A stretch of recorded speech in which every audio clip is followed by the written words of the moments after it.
Hello and welcome to this episode of the DIS Unplugged Universal Edition. I'm Craig Williams. I'm joined alongside by my pal Scooby-Doo. I can't do his voice. Hello. Yeah, and I just realized I should have said I was what's his name? Shaggy. Wait, what? Shaggy. Shaggy. Yeah. I'm actually my hair is a little shaggy right now, so I probably could have pulled that off anyways. Ugh. But not Shaggy from Scooby-Doo, the singer.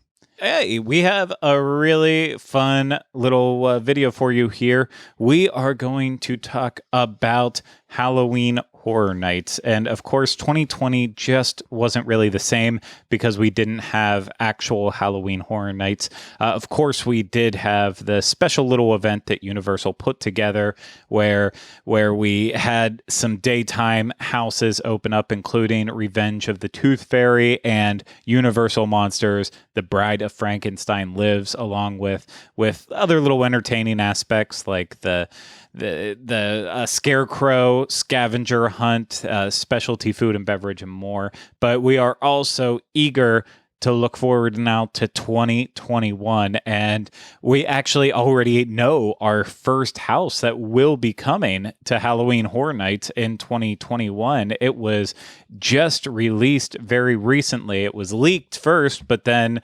officially announced in a video by Halloween Horror Nights, and that is Puppet Theater Captive Audience coming to Halloween Horror Nights in 2021. And did you see the announcement, Ryno? Oh, yes. I watched the video. It looked really cool.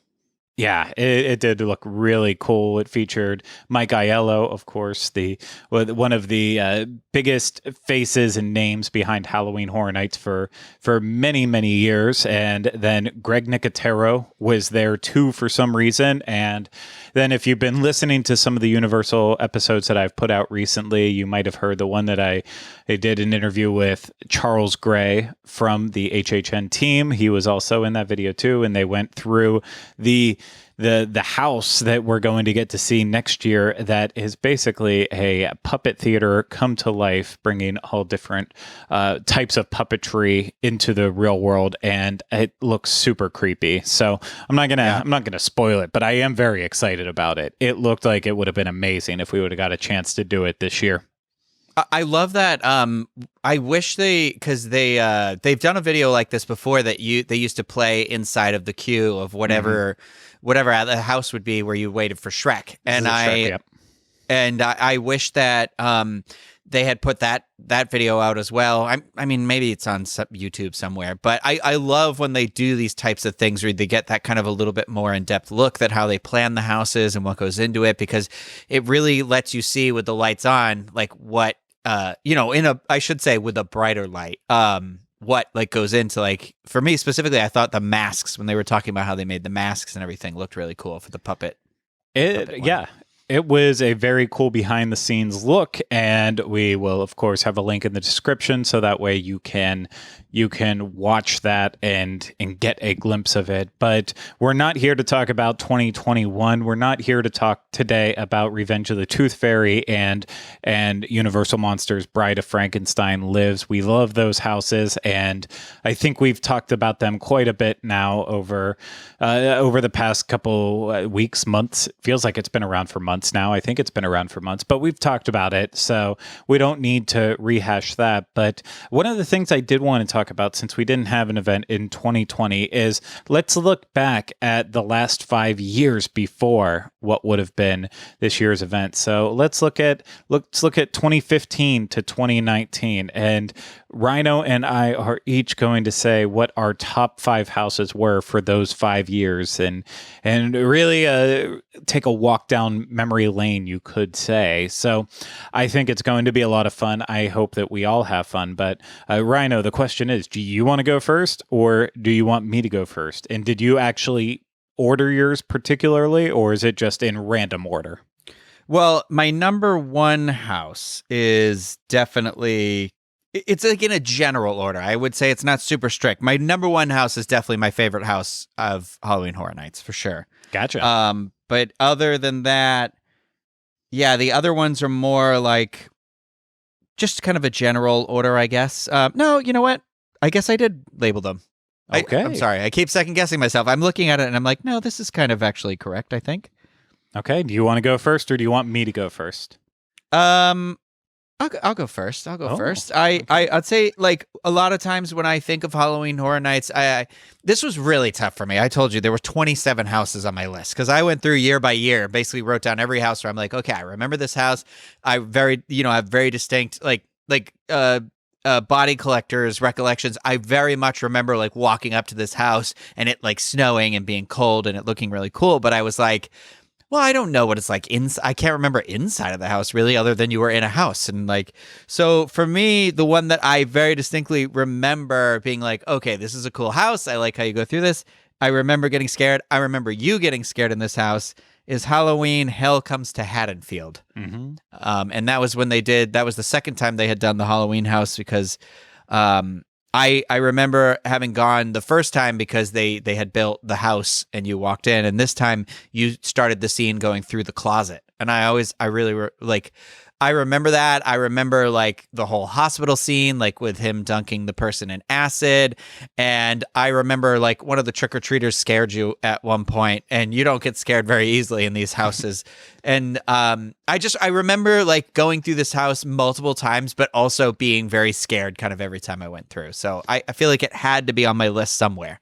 Yeah, this was in 2016 for HHN 26, and I still have it fresh in my memory because when we started quarantine and stay at home, this was one of the videos that I finally edited together and put up on YouTube. And I think the thing that really shocked my memory in it was just how often Michael Myers popped up in this house. He was like everywhere in it, and like there was times where I was just watching our raw footage. Of course, we only release highlights of the houses as per Universal's request, but there was like times just watching the raw footage where it's like he, even in a room where it wasn't designed to like get you from right, left, and right, he would still be there like 3 times within a couple yards of each other. So he was just all over the place.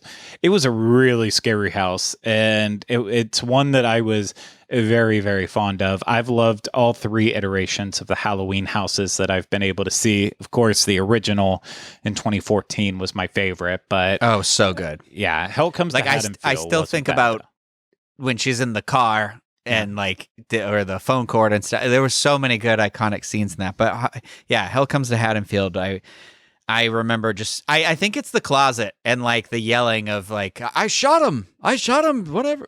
2 times, 3 times? I forget what he says, but yeah, you're right. It was the way that the story just picked right up. Like it would have been. I should have looked back at my footage from the original house and tried to like sync it with the next house to see if it actually lined up as well too, because it felt like it felt like all those memories you had of that first Halloween house and leaving it at the very end, it felt like it did pick right back up as soon as you walked into the Halloween 2 house. And I know when we were talking about like what we would love to have seen from HHN 2020 way back when, I think at the beginning of the year, or it was even last year, I think one of my wants was to see a Halloween house from the 2018 movie, and I still want to see that one day. But it's just, even if the movies aren't great, Michael Myers is just such a good character. Oh, I rewatched the 2018 one while we were in quarantine, and I was like, this movie's great. I'm going to be honest, I haven't seen a lot of the original ones. So, I mean, I've seen the original one and I've seen the new one, the 2018 one. And I was like, it does feel like he's almost become like a staple that I associate with Halloween Horror Nights. So that's why I would have loved to have seen that in 2020. Yeah, I would have been okay with that. And I'm going to go with my pick next. And I got very quiet when you mentioned it in our little pre-chat because I knew I was going to talk about it. But my number 5 pick is probably the house that I've done potentially more than any other house ever at Halloween Horror Nights, and that was from Halloween Horror Nights 25, and the house I'm talking about was Run, Blood, Sweat, and Fears. Yeah. And this house was back in the old disaster queue when they used to have the houses back there, and basically this house was like, it was loosely based on The Running Man, the Arnold Schwarzenegger movie, and because it's the same idea where we're contestants going into this game show where there's groups, pairings of different bad people who are trying to hunt us down as we go in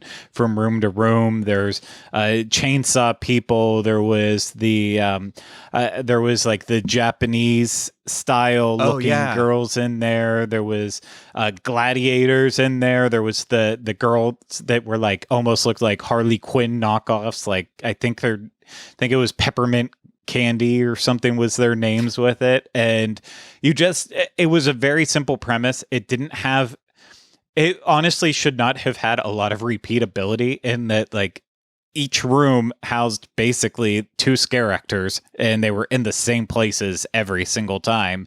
So you knew after doing it once, you knew where everyone was going to be.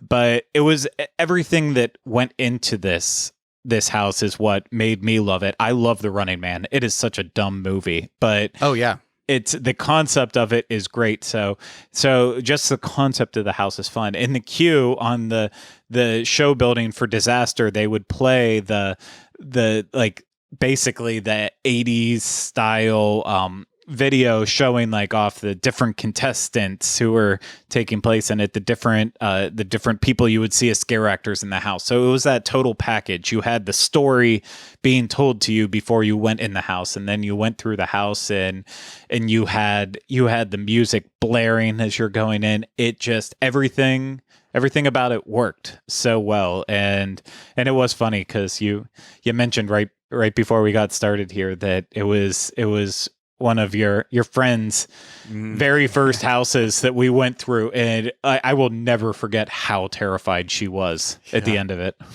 She was like, I was like, oh, no, I thought she was going to have just like a mental breakdown. Like she basically wouldn't go in any other houses the rest of that time, but she like tried again next year, and now she's like an avid HHN person. Like she came down and did the 2 houses this year, and she comes every year now and goes to every house. And so I distinctly remember that queue too, like having the movie playing like on the side of the building, being like projected and playing, and then right? It was projected. Yep. Or am I getting that? Okay.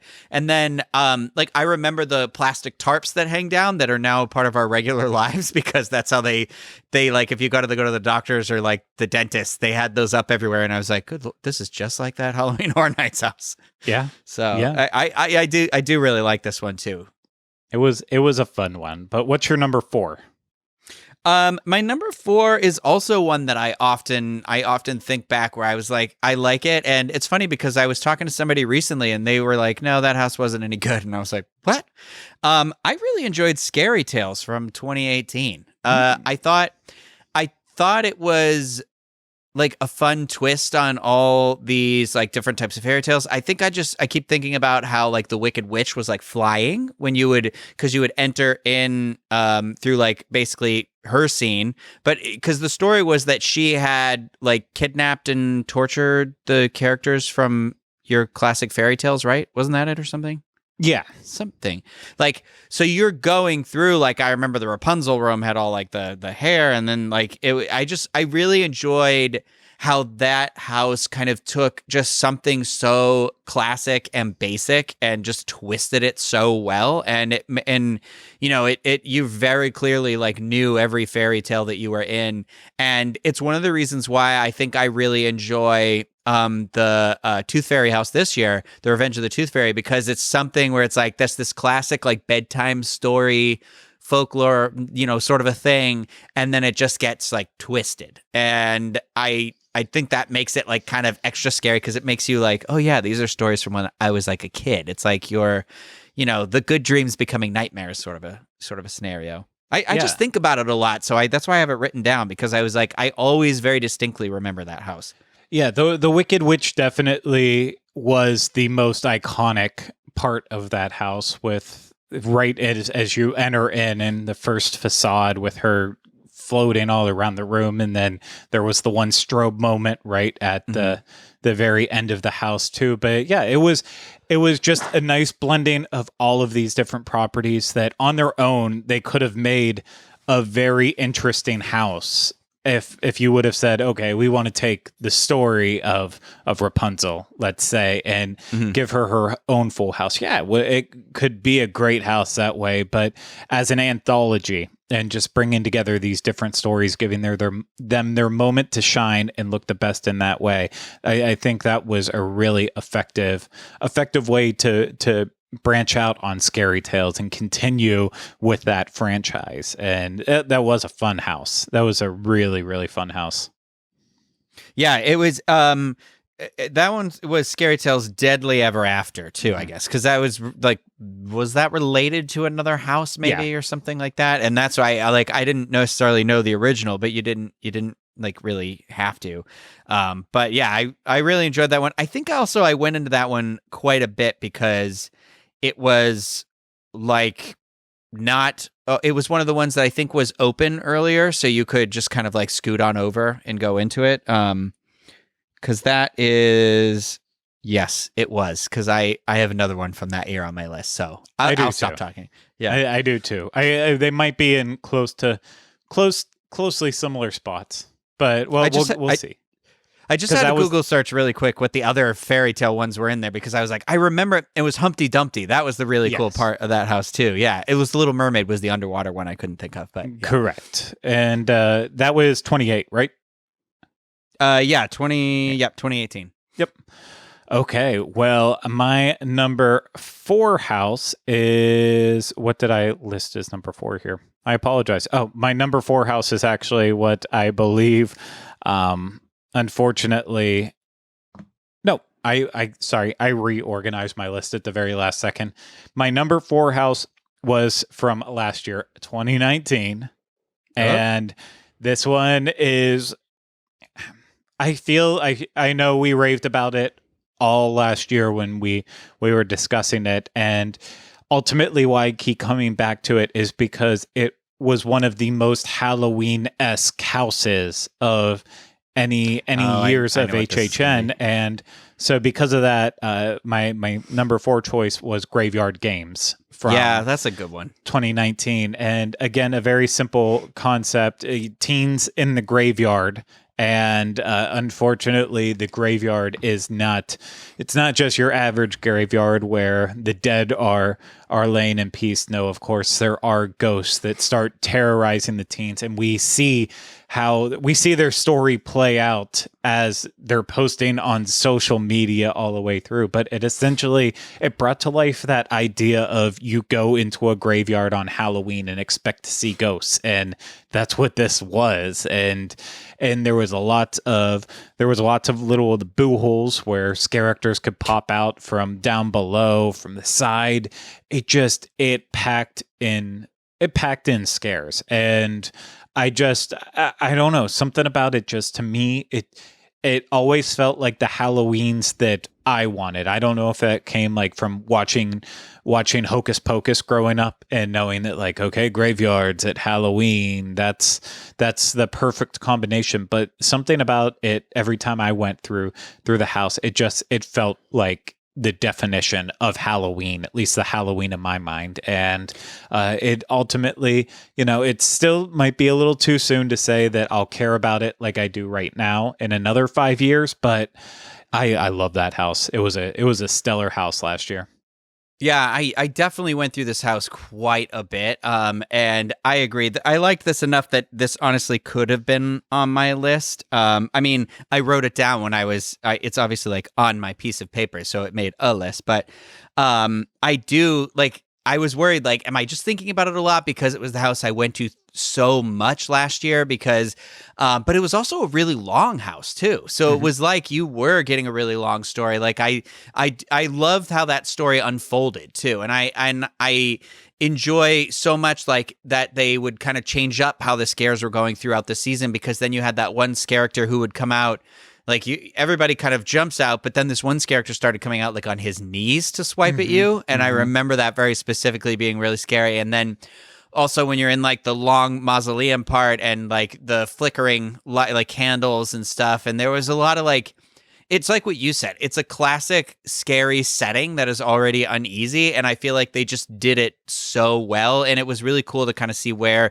the teenagers who had been through the house, where they would like how their bodies, we'd find them or whatever, with like the cell phones, holding up and all that sort of stuff. But I would love to go through this house. This was one of those great houses where you knew how scary it was, and having somebody in front of you not know was always such a treat in that one. It absolutely was. So what's your number 3? My number 3, I have this on here because I do really enjoy it. I really enjoyed the movie. I always like when they do this sort of a house. I have American Werewolf in London.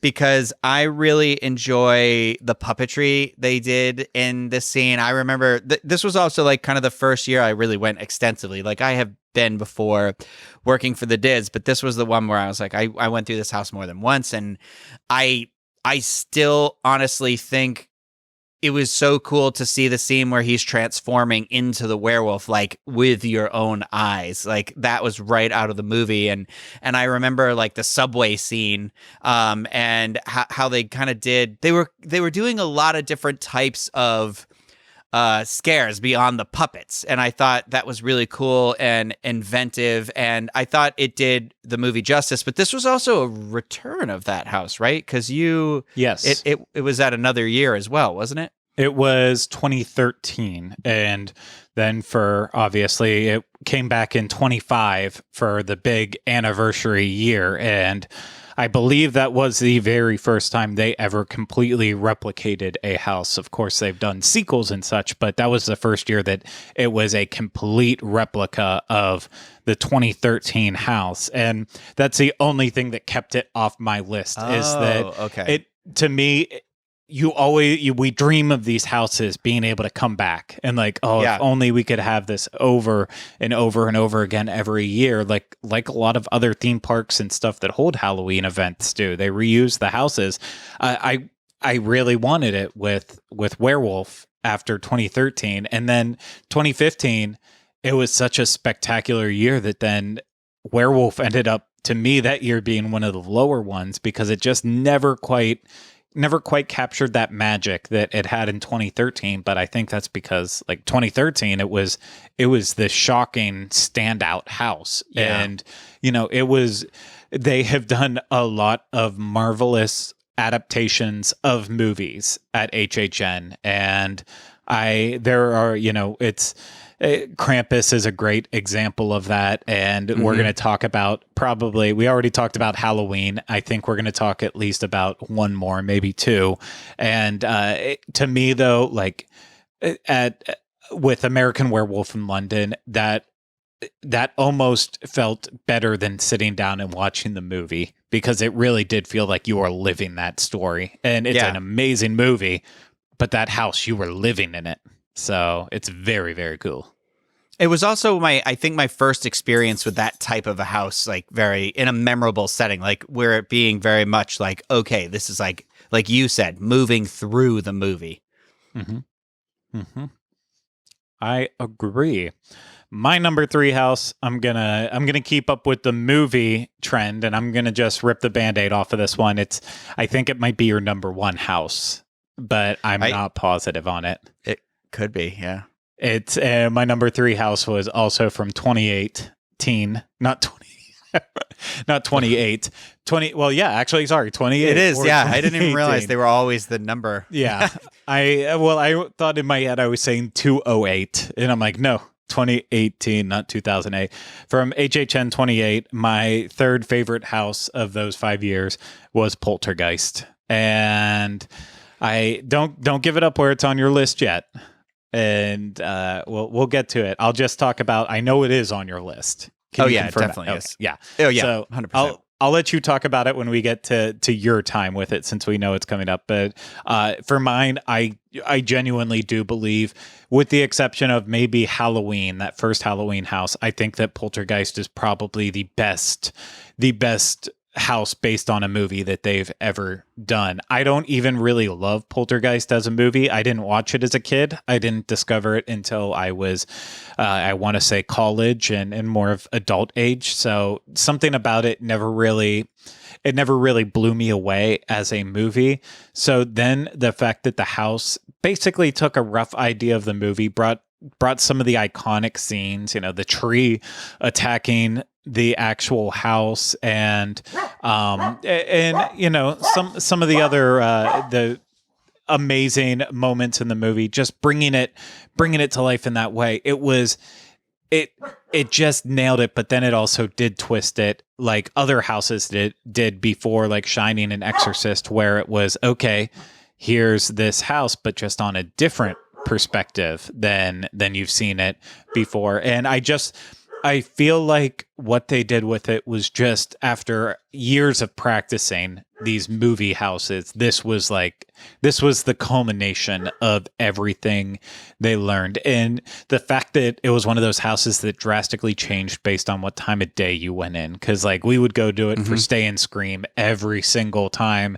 And you'd walk in, and as soon as the rain started hitting you as you were going down under into the pool, and you just couldn't see anything in those first scenes. And we knew from like our first night at the media tour that there was like skeletons and characters in the first parts of the maze, but you just could not see them at all when you would walk in from the daylight. But if you did go at night, then all of a sudden you saw everything so vividly. And I love a house that is like that too, that it does change pretty drastically. So for me, it's one that I will remember forever. And like I felt about American Werewolf, I would hope that one day they'd maybe bring it back on a twist, but I also don't need it to. It was perfect as it was.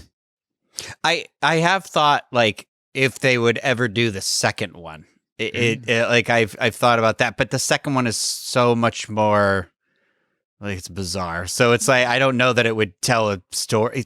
It's not as good as the first movie, obviously, but it's good enough that there's 3 of them. Yeah. So I don't know, or the spinoff, maybe they would do, not the spinoff. It's like the remake, but not really remake, because they're not really named the same people, but the same things happen. So I don't know. No. Weird. But what's your number 2? My number 2 is Ghostbusters. I even have my little, like, my cup from that year right here with me, sipping out of my water. But I know that a lot of people don't think Ghostbusters was like the scariest house in the world. I mean, I still would get scared. Slimer popping out of the wall used to scare me. The Terror Dog scared me. But Ghostbusters has such a strong association with Universal Studios, I feel like, because of, they had the attraction there. And so, like, I used to go to Universal when I was a kid, and I very much, like, I loved Ghostbusters. I mean, I still love Ghostbusters. You can't see it, but there is literally a proton. The wand is above my head behind me here, that just came out. And I love it so much, and I've always loved it. And I remember, like, when I was a little kid, there was like scary episodes of the show when they had to like fight the boogeyman and stuff. And it was like, I feel like the idea of, like you said, when they perfected like being able to walk through a movie, I feel like that continued on with Ghostbusters, where they were like, we're going to tell this story where it is like a fun, and it's in that venue or that idea of it being like you're at a fun sleepover, watching like these scary movies. And even though nobody associates Ghostbusters as being scary, it's got scary elements. I mean, it's ghosts and demons and stuff like that. And I just think that, I remember the feeling that night when we walked out of it, and like I texted my mom and I was like, I just had like the best experience through a house I think I've ever had, and like being like emotional at being like, wow, I just got to be in Ghostbusters, which is insane, because that's like something I never thought would happen. And I think they just did such a good job with that house that I kept hoping that I mean, we'll never know. I was hoping that in 2020 they would have another Ghostbusters house, and like you said, not like the first one, but either it's the second one or maybe it's the new movie that was supposed to come out or something. So there's always hope for next year, I guess. But I just I loved it because it had all the fun of it, and it had like those moments that you wanted it to have. And so I will always forever be so happy that I got to have that experience at Halloween Horror Nights. Yeah, I did really love Ghostbusters as a fun house. And to me, I think there is a place for the fun houses at Halloween Horror Nights. And last year it might have been a little bit too much having Ghostbusters and Killer Clowns. That kind of just it was a lot of fun in that way, and then even Stranger Things not being too scary. Also didn't help with it too. But Ghostbusters was spot on, and the casting in that house was just second to none for a lot of those iconic characters. Like how do you get people to not just look close to Bill Murray and the other Ghostbusters, but how do you also get them to have that like same swagger? I mean, that's where the acting part really comes into it, and like the people who played Rick Moranis in the house, like it's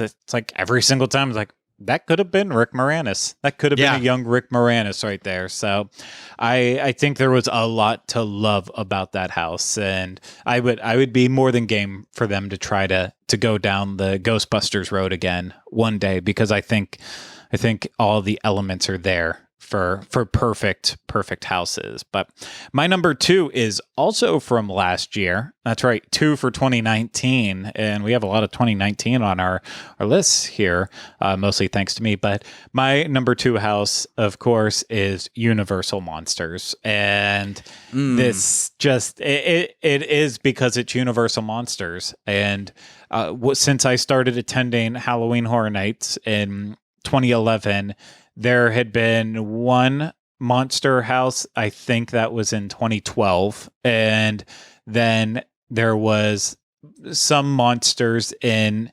the 25 years of Monsters and Mayhem house. But then this was like the next reemergence of Universal embracing their monsters. And like the only other time I think you can kind of qualify it was the year that they had Dracula Untold, which well, Dracula Untold, what an experiment. But with Universal Monsters, it had everything. The first room you walk into, where you see the stone statues of the monsters that you're about to meet as you go throughout the house, and then giving each monster a little bit of time to shine. The Wolfman, the Hunchback, of course, Frankenstein's monster, and the Bride of Frankenstein, as well as Creature from the Black Lagoon. They're all there, and it just felt like a love letter to these monsters. And even though they were a stylized version, and they're not the classic characters that you're used to seeing in the movies, if you go back and watch all the original Universal monster movies, but they're so close to them that it's okay. They don't need to be the exact old black and white ones. They've tried that before, and this was just a nice modernization of these monsters in a really scary house, especially that last room where every turn you took was just another monster popping out at you. And even when you were in your normal conga line for HHN, it felt like they had the timing down every single time that you always got to see that monster popping out at you. And I miss that house so much. That was my 1-2 punch with Graveyard Games. A good day at HHN last year was if I get to do those 2 houses back to back, I'm fine. I didn't need anything else. I think Universal Monsters for me was kind of like an underdog, like a house that I didn't expect much from, and then like it was great. It's so much so to the point that, you know, again, this is another house that could have easily been on my list, because like you said, the timing was so good. Like I have a memory. I brought my friend CJ, who would get so scared, but like he got scared just right by the bride, right when we were exiting, and I will forever have this memory of him just being stuck in place and screaming so loud as she screamed at him. And it just like, I literally will start laughing randomly and have to text him about it because I just have this memory of him just screaming, but like that kind of like frozen in place screaming. And like, it was so good. And that's why I was so happy to see that we got that kind of, you know, she got her own like sequel house this year with what is it? My God. Universal Monsters, The Bride of Frankenstein Lives. The Bride of Frankenstein Lives. I was like, The Bride Lives doesn't sound correct. But no, that house was a lot of fun. I'm a big Wolfman fan, and I feel like I really enjoyed. It's like what you said. I didn't mind I loved the interpretations of it, of all that stuff. I thought like the Hunchback was really cool scene in there too. If you got it just right, where he kind of came down with the bell and yeah, it was that was a really good house. That was one where it like would start raining and I'd be like, I'm not moving. I'm waiting for this house. Yes, I agree with everything that you said. So that means your number one is pretty obvious because, well, there's only one left and you said it was on your list. So yeah, it's Poltergeist. Poltergeist. Yeah, it's this house is clear. I just love like I had seen Poltergeist when I was a kid. I think like it used to be on TV on like USA all the time during the day. The different ones were because I remember Carol Ann. But it's like what you said earlier. This is like the perfect version, the perfect combination of having you step through the movie, but not necessarily sequentially, but still, and then also having really cool and interesting interpretations of very classic and iconic scenes. And I bought the movie last year and I have probably watched it 6 times since then. I've already watched it once this year. Like it's one of those movies that is so unique to the time that it came out that like, I watch it and I'm just like, I don't know that we'd get this same type of movie today, which is wrong because we actually kind of did with Insidious, which I feel like is basically kind of a modern day remake of Poltergeist. And I actually have a star next to Insidious on my list as like being an honorable mention for me because I do very specifically really enjoyed the process of going through that house as well. But Poltergeist though, like I again, like going through that house, like it was so long too. It was such a long story. And like, specifically when you're going through like Caroline's like room with all the sheets everywhere, I remember being like, I don't know who's behind where or what's going on and where the demon is anymore or any of that stuff. And then when you think you're done, you still have like another scene with the clown everywhere and the tree. And I love a house that has good iconic like moments that you can quote later. And yeah, I know this one took from the movies, but I just loved coming in through the pool where it rains because it's, you know, we've said so many times that we love the house where it'll be like snow or something like that. But going through the pool, like being hit with that cold rain and just hearing like a wannabe Craig T. Nelson being like, you moved the bodies, but you moved the headstones, but you didn't move the bodies. Like, it's just so... It's something that's just so, I don't know. And like Poltergeist is Steven Spielberg too. So it's like, you know, or at least he wrote it. I know he didn't direct it. It was Todd Hooper, right? Who did Texas Chainsaw Massacre. But like, it's still kind of one of those where it belongs. It felt like it belonged at Universal. And I'm telling you that, like you've said it before, like that is one of those houses where I really kind of long to experience it again. And I think what you said about Insidious, I am right on the point with you, and I almost had Insidious on this list. Yeah. I started thinking about it, like I remember the house and I remember key moments, but then I started like blending it, like, do I remember the movie more than I do the house, and that's what's screwing me up because I like Insidious 1 and 2, and I mean I stuck with that series through 3, just going completely off the rails, and then 4. I still with haven't seen the other 2. Yeah.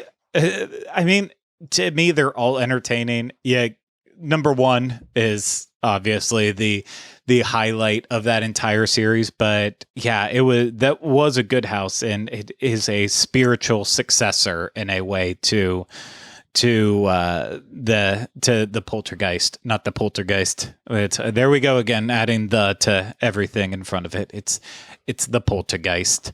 But that is obviously not my number 1 house because I had that at number 3. My number 1 house, I am just slightly, if you're watching this, you can see I have a 25 sticking up just over into the screen, and that is because my number 1 choice is from Halloween Horror Nights 25 in 2015, and that is obviously Jack Presents 25 Years of Monsters and Mayhem, the anniversary house for 2015, where you just took all of the greatest hits of Halloween Horror Nights original concepts and throw them together into one house. And I think the reason why this house still sticks with me so many years later is because this year is where I truly went from being I was a casual fan in 21. I liked it, and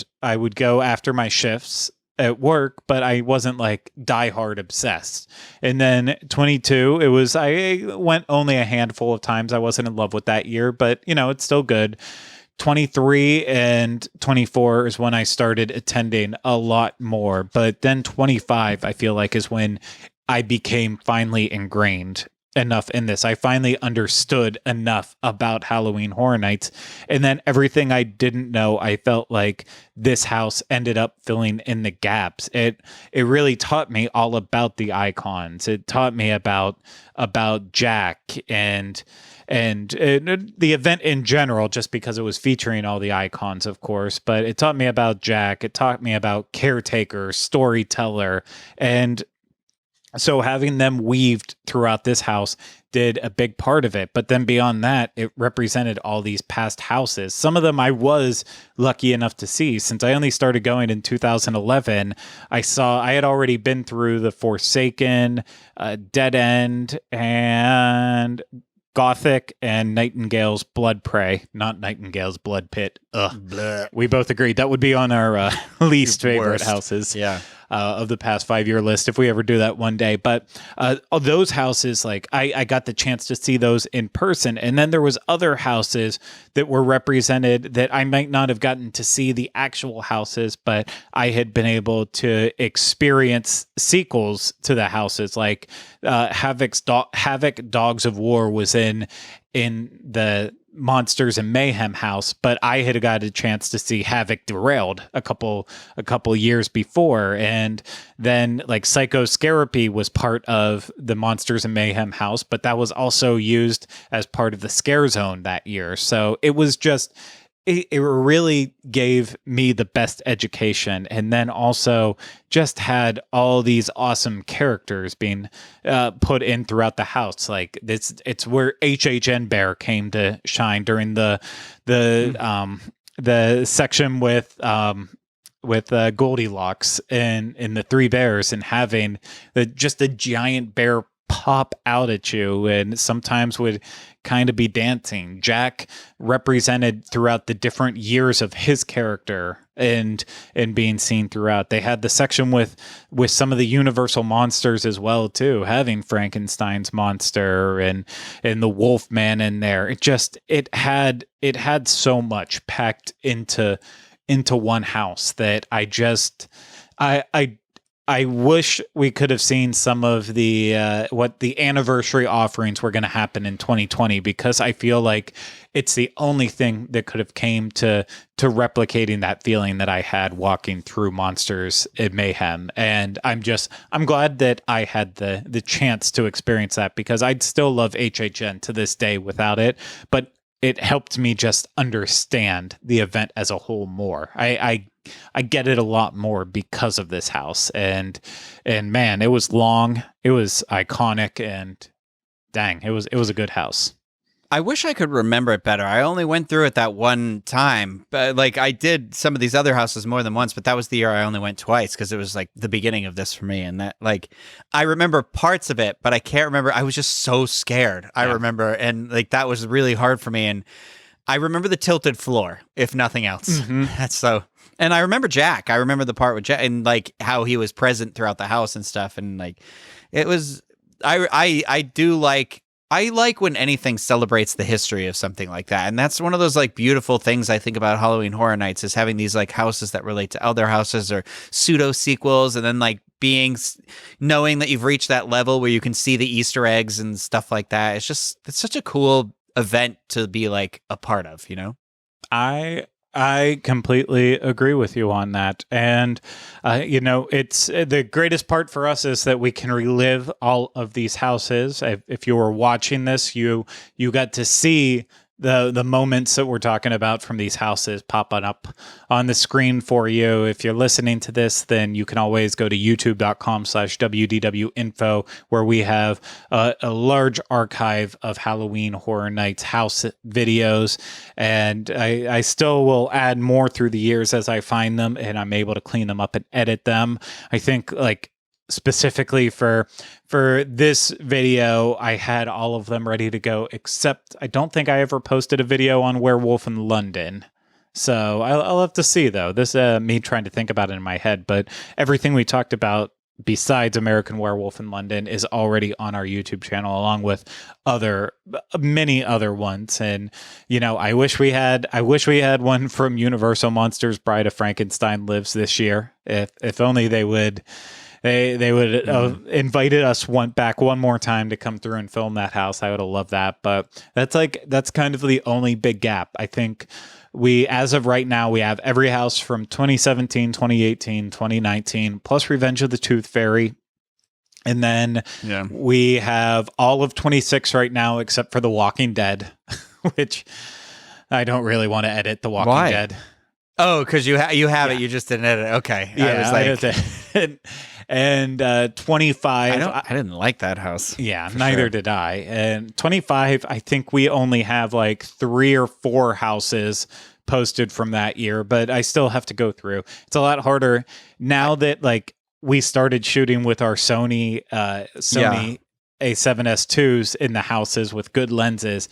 To go back and look at like 25 when we were using our Sony 4K camcorders, that like just the difference in quality is so incredible that it's like it's hard to watch those videos. I'm like, I can't post it. This is garbage. I can't see anything.